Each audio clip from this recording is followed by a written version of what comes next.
what we are going to do today is tighten the chain tension here on my F850 GSTrophy. It's a 2023 variant, has everything included, which is the dynamic GSA, adjustable windshield, a lot of things, right? Beautiful bike. And what you can see here is, obviously I'll move the camera closer to the chain, but the chain tension here is a bit loose. It's not as standard recommendation.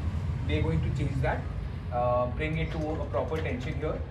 The tools that you are going to be needing, obviously a 34 Nm axle socket here, right? But if you order this online, always remember that it's very difficult to get the right square drive here. So you might end up needing a converter here, right? So this is an inch worth of square drive. To convert this to half an inch, which is going to fit in the torque wrench here. The torque wrench is very important because you want to make sure that this is actually set up in the right torque setting as per the OEM recommendations. And what you can see here is this Amazon basic torque wrench. Get it for 1900 bucks. It's worth the money. Loosen this up a bit. Obviously the OEM or BMW recommends it doing it on the side stand. We will do that later once we fix the tension a bit. Actually measure the tension when the bike is on the side stand itself.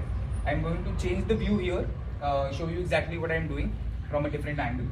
So the first thing that we want to do here is obviously loosen this up a bit. For that I'm using this 34 Nm axle socket. I converted it to a half-inch square drive torque wrench.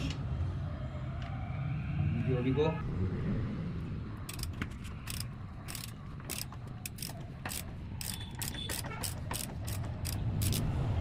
You don't need to take this off or take the entire wheel out. Just make sure that this particular washer starts to move up, and so the wheel has some wiggle room. Next thing that you need here is a T40 mm Allen key here, right?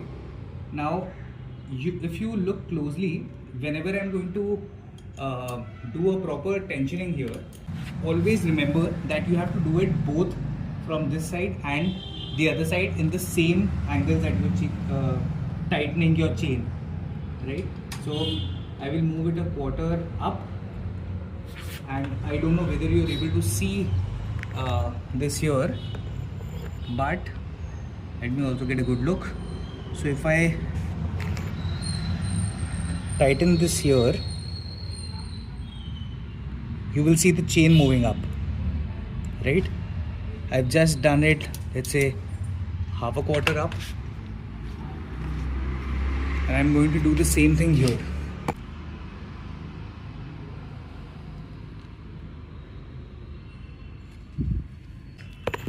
I'm going to keep this here.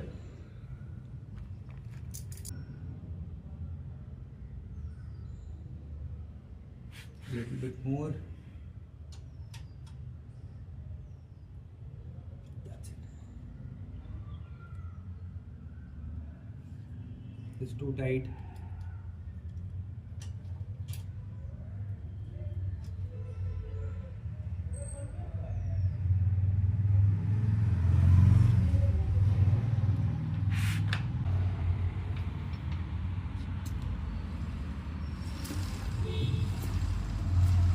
Make sure that you keep on, once you do the tightening, the tire has to be moved so the chain gets adjusted in real time, and then you check it again.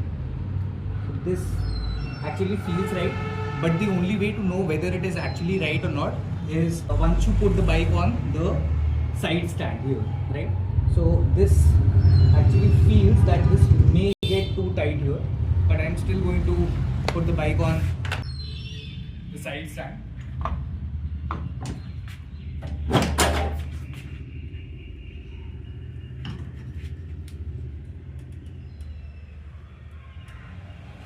Yeah, this is proper from both the ends. Okay, now to just demonstrate this once again. Right now, as you can see, so I know by experience and by my own setup here, what I can understand is that right now I have a proper decent movement like this, 40 to 50 Nm both ways, right? So if I move it, I can move it down, move it up, I have a wiggle room there, right? Good wiggle room, right? Make sure that your tires and this particular swing arm here, you can see these particular markings, right? This is aligned. If this is not aligned, your tire is not properly adjusted or is not properly aligned, which is going to cause uneven wear in the tread of the tires, and it's going to cause a lot of problems in the long run. Okay, let's pull it up.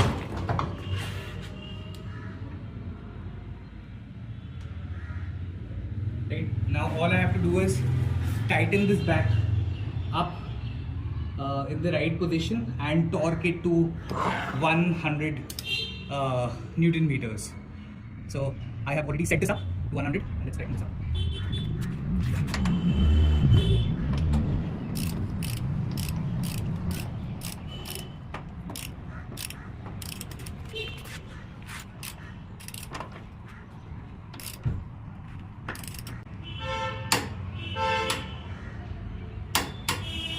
So once this sound comes, it means it is already been tightened. Run the chain once more and we're good to go. So again, to wrap it up, what we have done is we wanted to tighten our chain tension. It's properly tensed now. You can see there is downward movement, there is upward movement, and there is not going to be any more slaps here. If you put this on side stand, it's going to be less upper movement here as well, and below movement is going to be increasing. Any which way, this is already done. The tools, I'm going to repeat again. You will need a torque wrench like this that should have decent measurements, as you can see here, right? It's a ratchet square drive, right? You will need a 34 mm axle socket, X-axle socket here, that will loosen this rear nut up, right? And you will probably need a converter for this particular square inch drive and make it compatible with the torque wrench. Once you loosen this up, you have to make sure that you tighten these two screws, both the sides, this and the other side, in the exact same way that the linings are as mentioned here. You will be able to see the markings here. Let me actually show it to you here. If you can see, it has to be the same on both ends to make sure that your tire is actually aligned to how it is supposed to be, right? And then you put the bike again, make sure that it is 100 Nm torqued. It's not too much, not too low, and yeah, that's it. You should be okay. So I've just gone ahead, you can look at my hair, I've gone ahead and tested the bike here. The lag that I was feeling actually got resolved.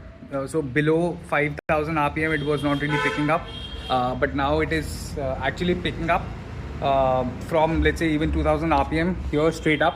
So in the second gear I'm just giving the throttle and there is no power loss is what I'm trying to say. So the final drive here is chain. If there is loose tension, there is going to be a loss of power from the engine coming to the chain here, right? If you want to set up your chain tension the right way, I've already showed you the way. Again, best of luck, happy riding guys.